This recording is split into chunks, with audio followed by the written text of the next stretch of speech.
Mr. Cuellar has expressed an interest in the work of this subcommittee on the census and ensuring an accurate count, and we really believe in that and we're supportive of it, especially in the minority and Hispanic communities.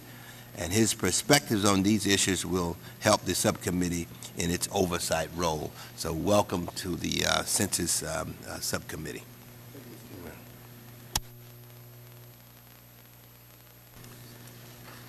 The committee will first consider H.R. 1506, a bill to facilitate donations to the National Archives of certain documents related to Franklin Delano Roosevelt. The bill was introduced by Representatives Slaughter and Burton. A similar bill, H.R. 669, passed the House by voice vote last year.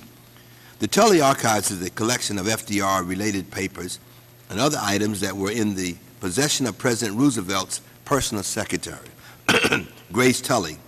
The private owner of the collection would like to donate it to the FDR Library, but the National Archives asserted a claim to a portion of the collection. The bill would clear the title to the papers and permit their donation to the archives. H.R. 1506 waives the government's claim to the records in order to allow the collection to be gifted to the FDR Library. The Tully Archive represents an important part of American history. This bill ensures that this collection will properly preserved and made publicly available from the FDR Library, which is administered by the National Archives. The acting archivist of the United States, Adrienne Thomas, sent a letter to the committee expressing her strong support for this bill. In her letter, Mrs. Thomas wrote, "It is very important for future historians that might want to study these papers for the Tully Archives to be kept intact and made fully accessible to the American people in the public government archives." I urge members to support this bill, and I yield to the ranking member of this committee for any comments that he might have at this time. Thank you, Mr. Chairman. And I join with you in recognition that we need to move this legislation. For too long, these documents have been outside the National Archives, and in Grace Tully's records over her decades serving Franklin Roosevelt as a secretarial staff and then as his personal secretary have been unavailable to the United States government. I do recognize that after the death of her niece, that personal collection was bought by the Sun-Times Media, who paid $8 million in 2001. My understanding is that in its final form, it will recognize that amount as the amount being gifted. Mr. Chairman, I reserve the right to continue watching this legislation as it goes through, since we are not having lengthy hearings on it, but do recognize that, one, we need to secure the assets. Two, the Sun-Times Media does appear to have a very valid record of its payment, and the United States government appears to have a fairly weak claim to deny the deductibility of this gift and assert that, in fact, it has always been owned by the United States government. That claim does not appear to have been done in a timely fashion, and for that reason, I join with the chairman moving this legislation at this time, and will continue to look as the process continues, and I yield back and thank the chairman. Thank you very much, gentleman from California. Thank you. I'd like to yield 5 minutes to the gentleman from Missouri, Congressman Clay. Thank you, Mr. Chairman, and good morning to you and Ranking Member Towns and Ranking Member Issa and members of the committee. I stand in support of passage of H.R. 1506. This bill aims to waive government claims to a collection of historic documents relating to President Franklin D. Roosevelt. As chairman of the Information Policy, Census, and National Archives Subcommittee, I am tasked with helping to ensure our nation's records is accessible to the public at large. History is the treasure by which our great nation thrives, and the Grace Tully collection will add tremendous richness to our National Archives. I urge you to waive the claim for which NARA filed in 2004, allowing the owner of this vital collection to donate these records to the Franklin D. Roosevelt Presidential Library. This gift will be to the benefit of the American people, and I urge a vote on moving this bill out of the committee and onto the House floor. I yield back. Thank you very much. Anyone seeking recognition on this side? Congresswoman Norton, recognized for 5 minutes. Thank you very much, and I appreciate the way this bill is being moved forward. Whatever are the technical issues involved, and we heard them explained, I believe they are far overcome by the overwhelming public interest, particularly at this fortuitous moment when, as a student of the New Deal, and I've begun to read it again, we might be even more interested in these papers than usual. I note in my own readings that we're going through some of the same travails that Franklin Delano Roosevelt went through by 1937, after having been greeted as the savior of the economy. They were calling it the Roosevelt Depression because unemployment had not subsided enough. I mean, he had brought it down from 25% to 15%, but of course, that was obviously not enough for large numbers who were unemployed. If the fact be told, we did not get out of the Great Depression until the nation began to spend large amounts of money because of World War II, when everybody went back to work, and we virtually drafted women, although they came very willingly, to join the workforce, as so many men were called abroad in the draft. I am very curious as to see whether or not these papers tell us anything we don't already know, or for that matter, need to learn from history. Thank you very much, Mr. Chairman. Any other members seeking recognition? Then, if no other members wish to speak, I now call up H.R. 1506. H.R. 1506, a bill to provide that claims of the United States to certain documents relating to Franklin Delano Roosevelt I ask shall... unanimous consent that the bill be considered as read and open for amendments at any point. Without objection, so ordered. Are there any amendments? Chairman, I'd move the previous question. Right, hearing no amendments, I now move, of course, the Committee on Oversight and Government Reform reports H.R. 1506 to the House with the recommendation that the bill do pass. The question is on favorably reporting H.R. 1506 to the House. Of course, all those in favor say aye. Aye. Opposed? No. In the opinion of the chair, the ayes have it. The motion is agreed to, and H.R. 1506 is ordered reported.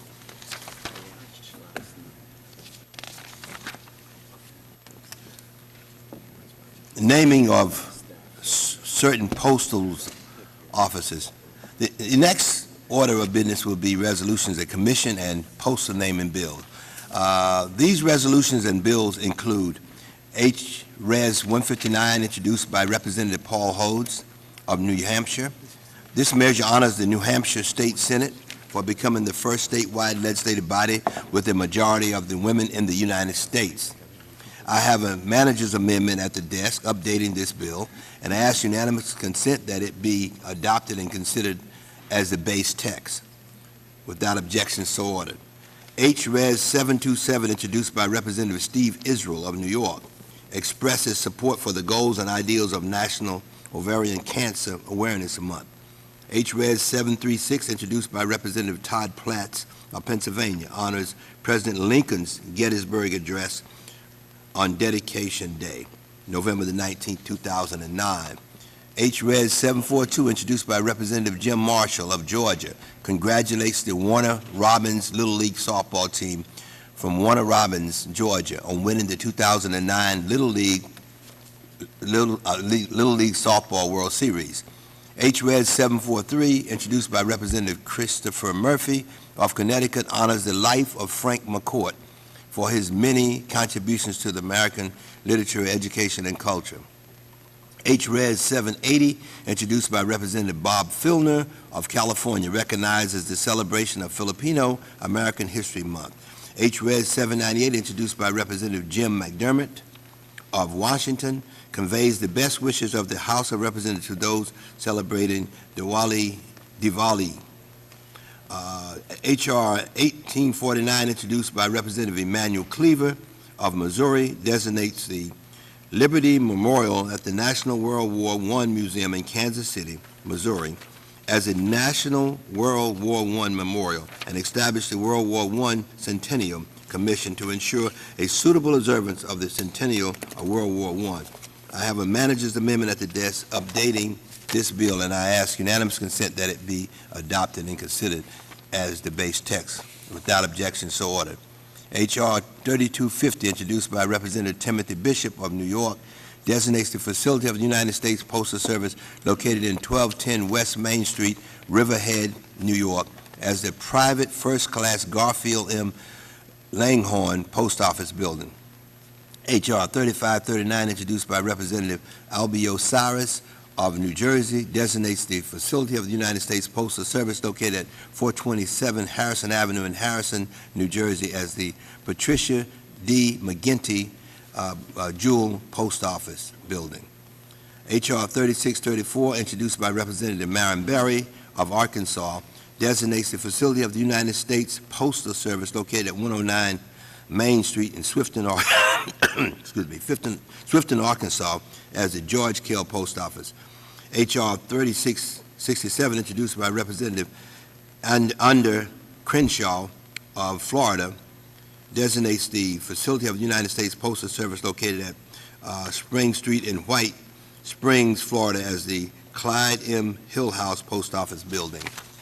And H.R. 3767, introduced by Representative Bob Bishop of Utah, designate the facility of the United States Postal Service located at 170 North Main Street in Smithfield, Utah, as the W. Hazen Hilliard Post Office Building.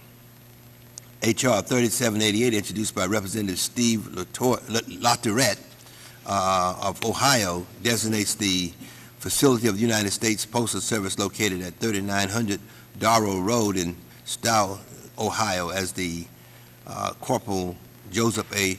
Tomsey Post Office Building. S748, introduced by Senator Barbara Box of California, redesignates the facility of the United States Postal Service located at Logan Avenue in San Diego, California, as the Cesar E. Chavez Post Office. Senate 1211, introduced by Senator Charles Schumer of New York, designates the facility of the United States Postal Service located at 60 School Street, Orchard Park, New York, as the Jack F. Kemp Post Office Building. Having satisfied the committee's criteria, each of these measures are worthy of support, and I therefore urge their adoption. Does the ranking member have any comments on these bills? Yes, I do, Mr. Chairman. Mr. Chairman, I'd ask unanimous consent that we insert in the record in the appropriate place for H.R. 1849, a letter from the American Legion's National Commander, Clarence E. Hill. Without objection, so ordered. Thank you, Mr. Chairman. Mr. Chairman, we have reviewed all of these postal namings and resolutions and find they meet the requirements of the committee and would move their adoption. Thank you. I yield back. Thank you very much. Any other members seeking recognition? I ask unanimous consent that these resolutions and bills be considered in block and read and open to amendment at any time. I ask unanimous consent that the measures previously described be reported favorably by the committee. Without objections, so ordered. Anybody seeking anything else? Nope. Committee is now adjourned.